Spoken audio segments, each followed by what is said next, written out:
ভোজন রসিকদের কাছে গরুর মাংস প্রিয় একটি খাবার। সেই গরুর মাংস দিয়ে আচার তৈরি করে সফল হয়েছেন নীলফামারীর তসলিমা আক্তার। প্রতি মাসে ৩০ থেকে ৪০ লাখ টাকার অর্ডার পাচ্ছেন। একসময় কর্পোরেট চাকরি করতেন। উদ্যোক্তা হওয়ার জন্য চাকরি ছেড়ে রেস্তোরাঁ ব্যবসা শুরু করেন, কিন্তু তাতে সফল হননি। এরপর গত বছর সৈয়দপুর উপজেলার বক্সাপাড়া গ্রামে গড়ে তুলেছেন আচারের কারখানা, যা তাকে সফলতা এনে দিয়েছে। এখানে আমরা গরুর মাংস করিয়ে আদা বাটা, রসুন বাটা, লবণ, হলুদ সবকিছু দিয়ে একসঙ্গে মিক্স করে প্রথমে ম্যারিনেট করে নিয়ে কিছুক্ষণ ভেজে নেব।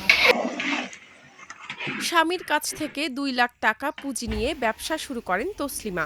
শুরু থেকেই আচারের চাহিদা বাড়তে থাকে। বর্তমানে তার কারখানায় ২৫ জন কর্মী কাজ করেন। আচার তৈরিতে কোনো ধরনের রাসায়নিক ব্যবহার করা হয় না বলে জানান তারা। কতদিন সংরক্ষণ করা যায়? ১ বছর। ১ বছর। কোনো সমস্যা হবে না? না। কোনো কেমিক্যাল ব্যবহার হয় কি? না। গরুর মাংসের পাশাপাশি আম, জলপাই, চালতা, রসুন, বরই, তেঁতুল ও টমেটোর আচারও তৈরি হয় তসলিমার কারখানায়।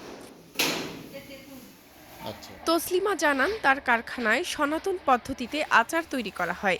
এ কারণেই আচারের স্বাদে আছে স্বাতন্ত্র্য। তার কারখানার আচার ভবিষ্যতে দেশের গণ্ডি পেরিয়ে বিদেশেও রপ্তানি হবে বলে আশা তার। সংরক্ষণ করা যায়।